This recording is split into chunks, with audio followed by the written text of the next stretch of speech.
الحمد للہ رب العالمین والصلاة والسلام على خاتم النبیین اما بعد فاعوذ باللہ من الشیطان الرجیم بسم اللہ الرحمن الرحیم الصلاة والسلام علیک یا رسول اللہ وعلى آلک واصحابک یا حبیب اللہ الصلاة والسلام علیک یا نبی اللہ وعلى آلک واصحابک یا نور اللہ۔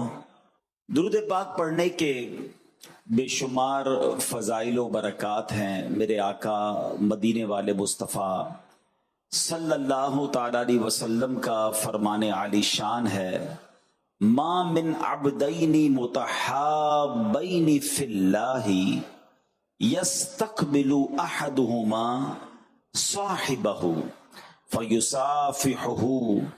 آقا فرماتے ہیں کہ اللہ پاک کی خاطر آپس میں محبت رکھنے والے جب آپس میں ملیں اور مصافحہ کریں، ہاتھ ملائیں، وَيُصَلِّيَانِ عَلَى النَّبِيِّ صلی اللہ علیہ وسلم، اور پھر نبی پاک علیہ الصلوۃ والسلام پر درود بھیجیں، إِلَّا لَمْ يَفْتَرِقَا حَتَّى تُغْفَرَ ذُنُوبُهُمَا مَا تَقَدَّمَ مِنْهُمَا وَمَا تَأَخَّرَ، یعنی جب دو مسلمان محبت کرنے والے، اللہ کی رضا کے لیے محبت کرنے والے آپس میں ملیں، ہاتھ ملائیں، نبی پاک پر درود پڑھیں، نبی پاک فرماتے ان کے جدا ہونے سے پہلے ان کے اگلے پچھلے گناہ بخش دیے جاتے ہیں۔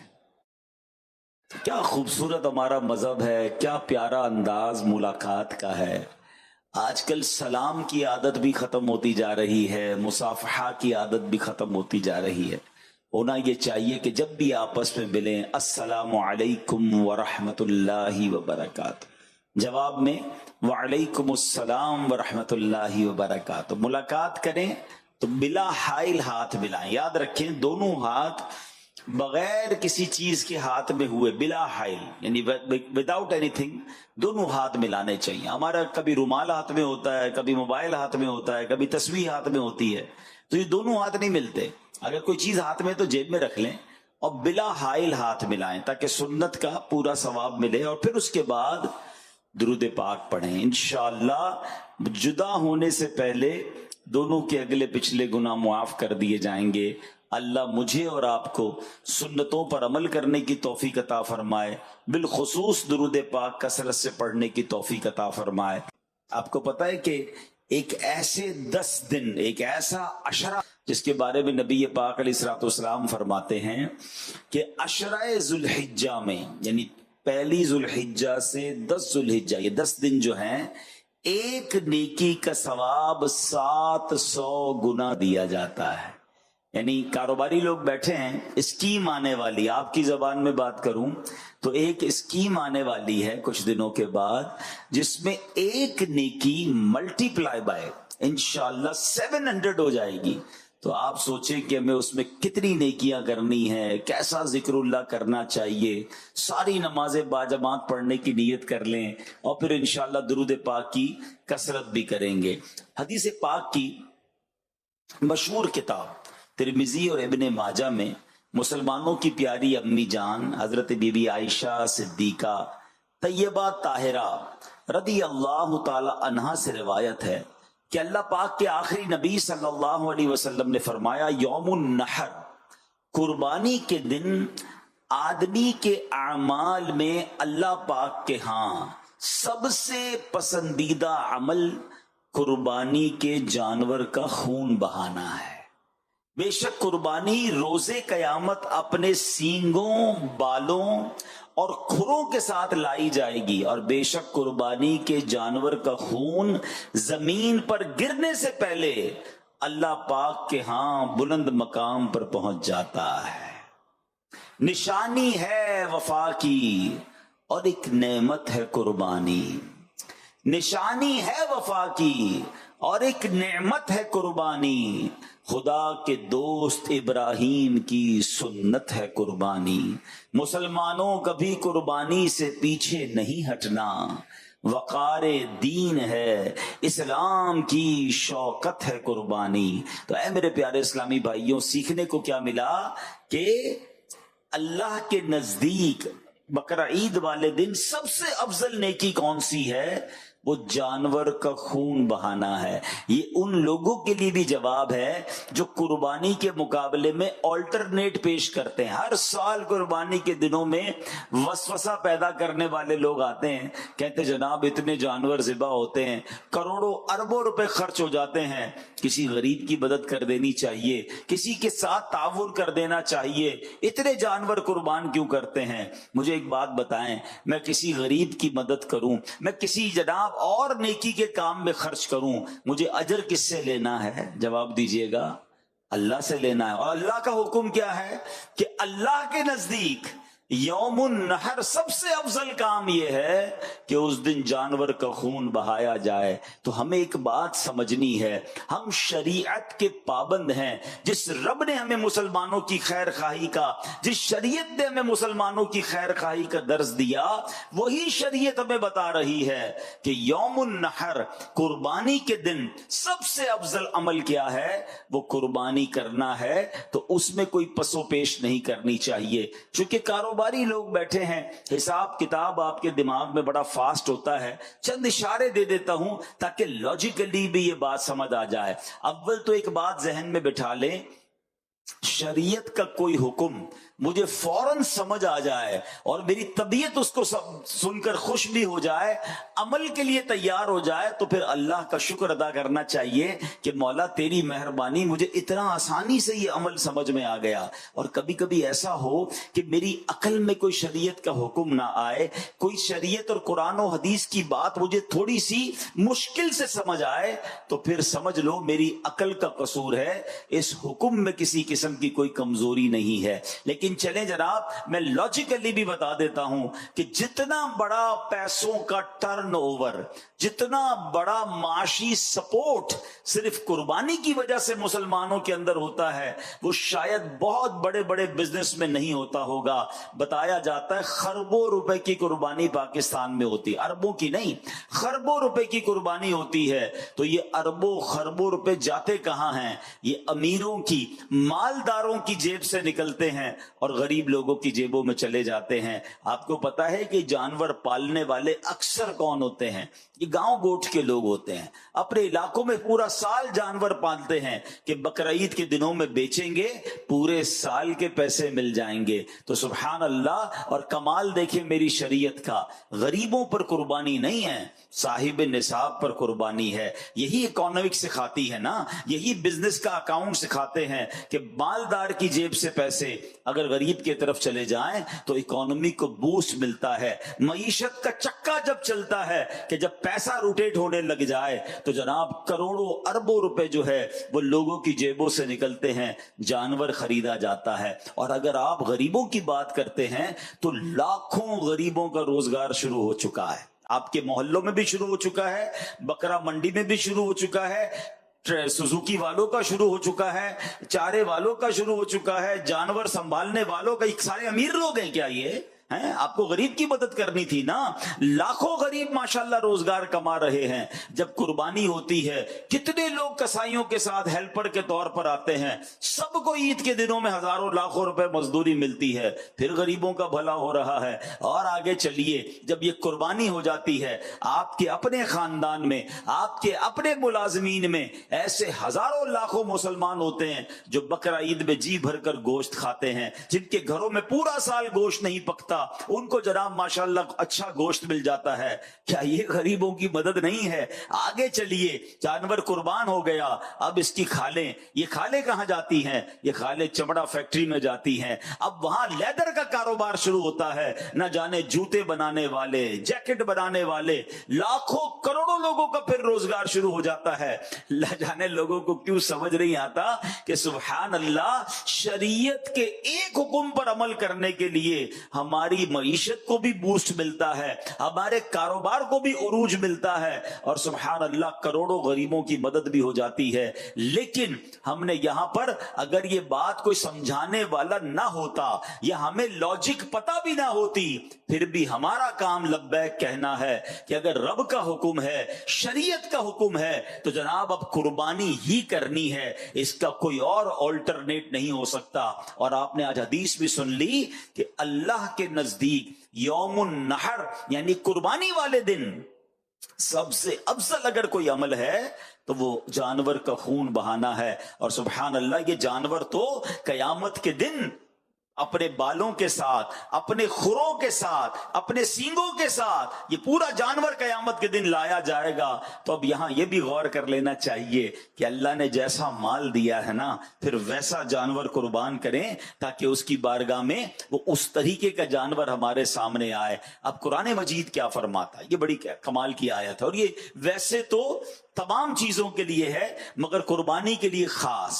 اللہ فرماتا ہے لن ینال اللہ لحومها ولا دماؤها ولکن ینالہ التقوی منکم. سبحان اللہ, آسان ترجمہ قرآن کنز العرفان, اللہ کے ہاں ہرگز نہ ان کے گوشت پہنچتے ہیں اور نہ ان کے خون, البتہ تمہاری طرف سے پرہیزگاری اس کی بارگاہ تک پہنچتی ہے. سبحان اللہ, تو پتہ یہ چلا اللہ کی بارگاہ میں قربانی کا گوشت اور خون نہیں پہنچتا. پہلے کیا ہوتا تھا, پہلے کے زمانے میں تفسیر صراط الجنان میں ہے کہ جب زمانہ جاہلیت کا دور تھا تو غیر مسلم اپنی قربانی کے خون سے کعبہ کی دیواریں رنگتے تھے. معاذ اللہ, کعبہ شریف کی دیواروں کو خون سے آلودہ کرتے تھے, سمجھتے تھے کہ یہ کرنے سے اللہ پاک کا قرب ملے گا. جب اسلام کا نور جگمگایا, صحابہ کرام نے حج کیا, قربانیاں پیش کی, تو ان کی تعلیم کے لیے آیت نازل ہوئی کہ اللہ پاک کی بارگاہ میں قربانی کا گوشت نہیں پہنچتا, اس کی بارگاہ میں خون نہیں پہنچتا, ہاں تمہاری طرف سے تقوی پہنچتا ہے, پرہیزگاری پہنچتی ہے, قربانی کے لیے اچھی نیت اور اخلاص اور تقوی پہنچتا ہے. تو ہمیں یہ سمجھنا ہے کہ اصل ایسنس کیا ہے, یہ قربانی کا اصل مقصد ہمارے دلوں میں کیا ہونا چاہیے. سبحان اللہ, شیخ ابو طالب مکی رحمت اللہ تعالی علیہ نے اس کی بڑی خوبصورت تفصیل بیان کی ہے. خلاصتاً عرض کرتا ہوں, اللہ فرماتا ہے اے میرے بندو, تم گھر سے نکلے جانور لینے کے لیے, لوگ تمہیں دیکھ رہے تھے, تم نے جا کر جانور خریدا, لوگ تمہیں دیکھ رہے تھے, تم جانور گھر لائے, لوگ تمہیں دیکھ رہے تھے, تم نے جانور کی دیکھ بھال کی, لوگ تمہیں دیکھ رہے تھے, تم نے جانور کو میرے نام پر ذبح کیا, لوگ تمہیں دیکھ رہے تھے, تم نے کھانا پکایا, لوگوں میں تقسیم کیا, گوشت کو ڈسٹریبیوٹ کیا, لوگ تمہیں دیکھ رہے تھے. الغرض خریداری سے لے کر قربانی تک سارے معاملات میں لوگ تمہیں دیکھ رہے تھے, لیکن اس پورے وقت میں ایک چیز میرے اور تیرے درمیان تھی, اور وہ یہ تھی کہ تمہارے دل کی کیفیت کیا تھی. بس تمہارے عمل کی مقبولیت کا فیصلہ اسی کیفیت پر کیا جائے گا. یہ دیکھا جائے گا کہ دل میں تقوی تھا, اللہ کی رضا کی نیت تھی, یا کچھ اور نیتیں شامل تھی. اب میں نے اور آپ نے یہ غور کرنا ہے, جانور خریدنے جائیں گے, دل میں نیت کیا ہو, یار محلے والے کیا کہیں گے, علاقے والے کیا کہیں گے, ہیں بچے خوش ہوں گے کہ نہیں ہوں گے, یا یہ نیت ہو کہ اس جانور کو اللہ کے نام پر قربان کرنا ہے. جانور خرید کے لائے, لوگوں نے پوچھا ہاں بھائی کتنے کا لیا ہے, اب دل کی کیفیت کیا ہے کہ بتاؤں کتنے کا لیا, میری سخاوت کے چرچے ہوں, یا یہ نیت ہو کہ اللہ کی رضا کے لیے لیا ہے, تقوی کے لیے لیا ہے. لوگ واہ واہ کر رہے ہیں, دل کی کیفیت کو چیک کرنا ہے. جب دوسروں کے جانور سے آپ کے جانور کا موازنہ کمپیرزن کر رہے ہیں, اب آپ نے چیک کرنا ہے کہ دل میں نیت کیا ہے. کاش ذبح کر لیا, اب گوشت بانٹنے کا وقت ہے, اس وقت دل کی کیفیت کیا ہے کہ سارا گوشت میں ہی رکھ لوں, کہ نہیں اللہ کے بندے بھی کھائیں, غریب لوگ بھی کھائیں. دل کی کیفیت کیا ہے؟ تو پتہ یہ چلا کہ یہ سارا فلسفہ ہی کیفیت دل کا ہے.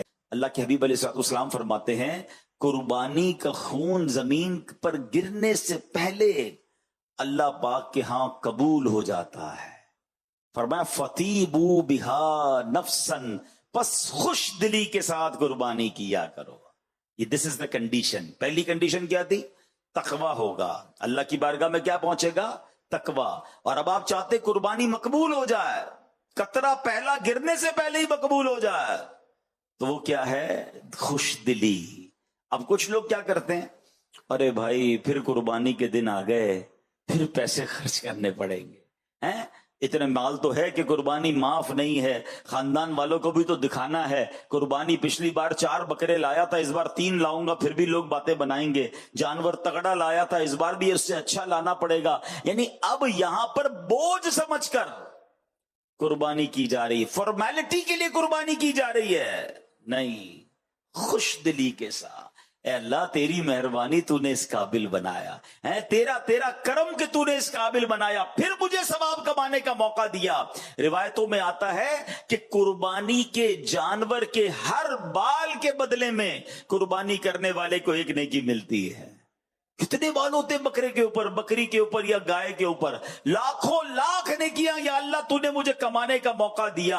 سبحان اللہ, قربانی ہوتے ہی قربانی کرنے والے کے گناہ معاف ہو جاتے ہیں. بندہ یہ بھی سجدہ شکر ادا کرے کہ اللہ تیری مہربانی, جانور ذبح کرنے کا حکم دیا, حضرت ابراہیم کو تو بیٹا ذبح کرنے کا حکم دیا تھا. اے اللہ تو نے کتنی آسانی کر دی کہ ہم جانور قربان کر رہے ہیں, اس کا گوشت بھی خود کھا رہے ہیں, اور ہماری قربانی بھی قبول ہو رہی ہے, ہمیں اجر بھی مل رہا ہے. ان جذبات کے ساتھ قربانی ہونی چاہیے. اور میں آپ کو ایک اور بات بتاؤں, یہ صرف قربانی میں نہیں, وین ایور, کبھی بھی زندگی میں آپ کوئی بھی نیکی کریں نا, دل میں خوشی ہونی چاہیے. نماز پڑھ رہے ہیں, بڑا مزہ ہے, روزہ آ گیا, رمضان آ گئے, انجوائے کریں. زکوٰۃ کا ٹائم آ گیا, سجدہ شکر ادا کریں. اے اللہ تیری مہربانی, زکوٰۃ دینے والا بنایا, مانگنے والا نہیں بنایا. مگر ادھر ایسے بھی لوگ ہوتے ہیں, رمضان آئے تو ٹینشن, ارے باپ رے باپ پھر روزے رکھنے پڑیں گے. 1 سال گزر گیا, ارے باپ رے باپ پھر زکوٰۃ دینی پڑے گی, اللہ اکبر, پھر جناب لمبی لمبی تراویحاں پڑھنی پڑیں گی. ارے توبہ کرو, اللہ نے پیر سلامت دیے ہیں جبھی تو تراویح پڑھو گے نا. اللہ نے مال دیا جبھی تو زکوٰۃ دو گے, اللہ نے مال دیا جبھی تو حج کو جا رہے ہو. ارے عبادتوں میں تو انجوائے کیا کرو.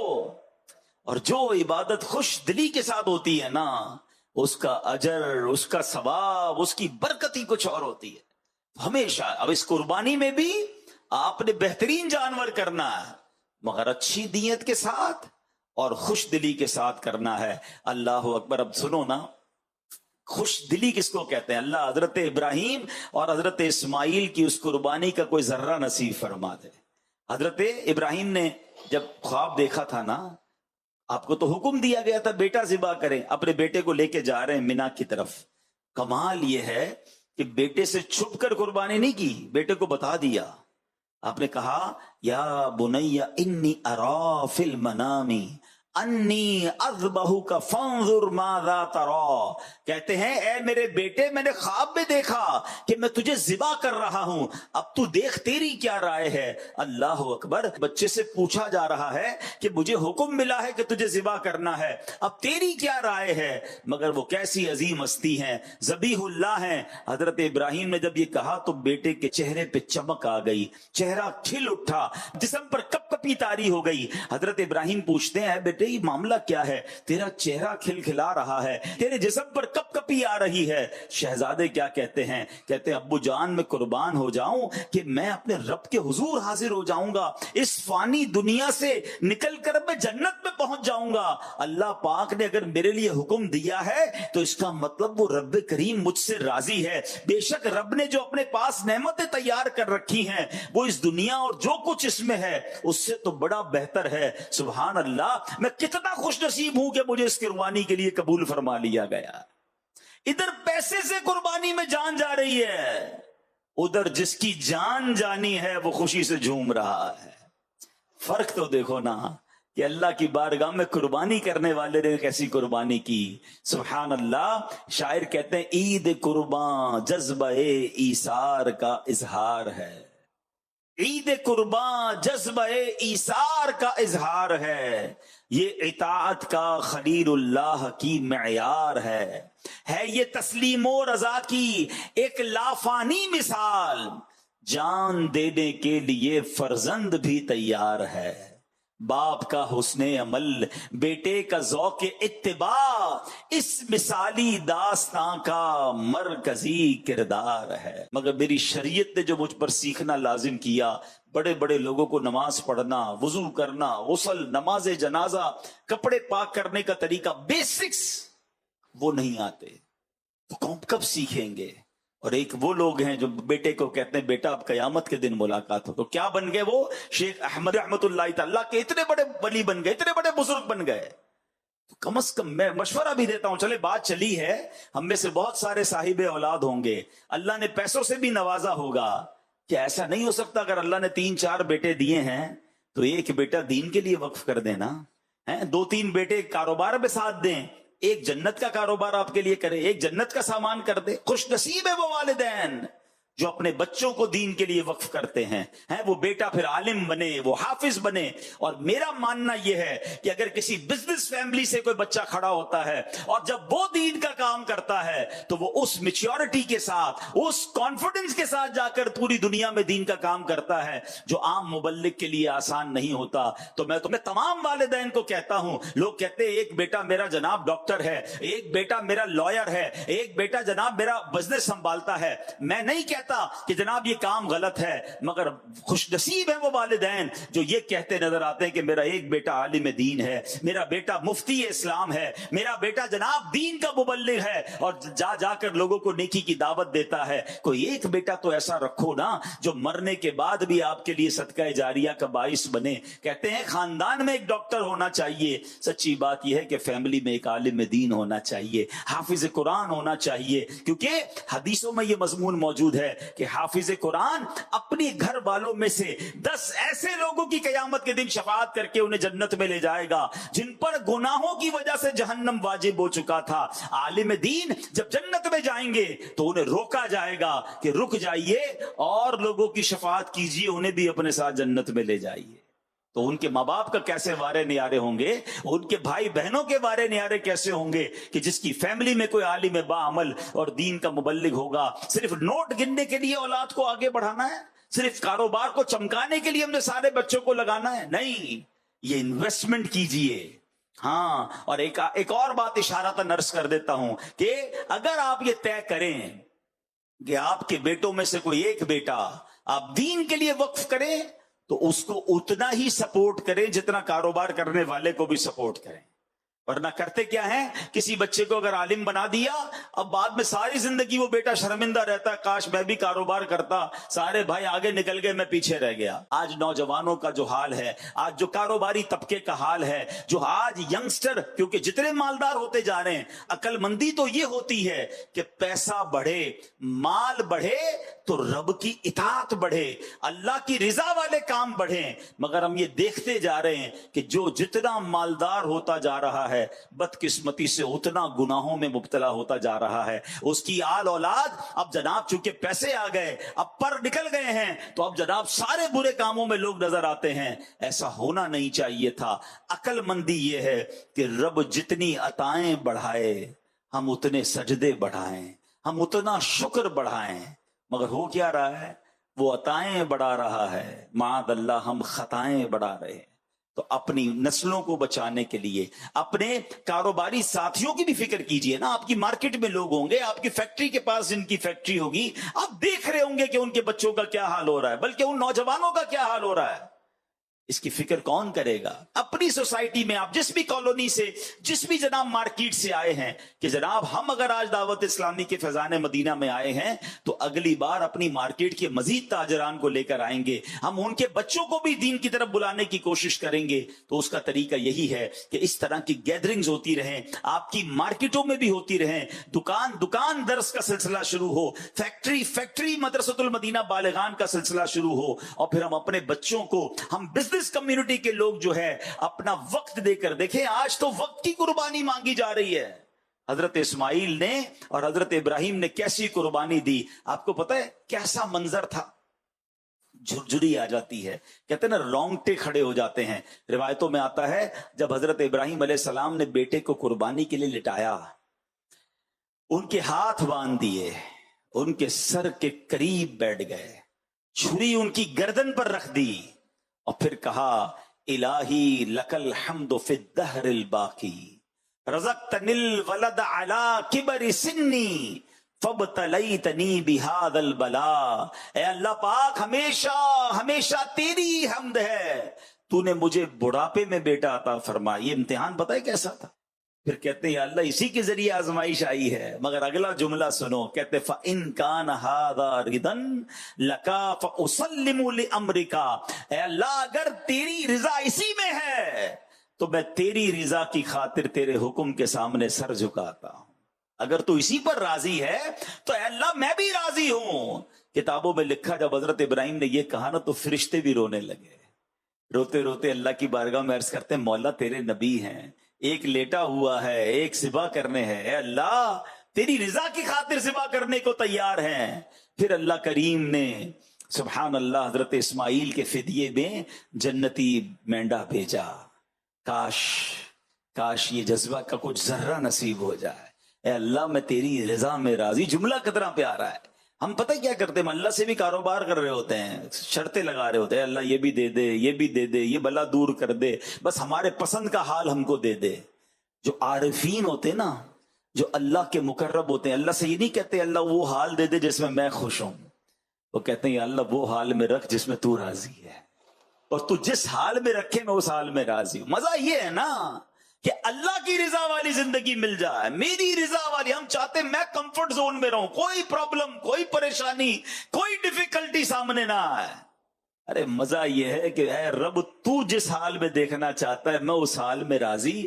مجھے میرے حال کے سپرد نہ کر مولا، اپنی پسند کے حال میں داخل فرما دے. یہ اللہ والوں کا طریقہ ہے. اللہ اس عظیم قربانی کا صدقہ مجھے اور آپ کو نصیب فرمائے. اور بس اب عرض یہی ہے کہ قربانی کریں تو نیت کیا ہو وہ میں نے آپ کو بتا دیا. جانور لینے سے قربانی کرنے تک تقوی، اللہ کی رضا. ہاں کوئی گناہ نہ کریں. کسائی سے بھی سارے معاملات پہلے طے کر لے، بعد میں اس سے لڑائی ہو رہی ہوتی ہے. پتہ چلا میرا ثواب ہی کم نہ ہو جائے، گوشت بانٹنے میں کوئی گڑبڑ نہ ہو.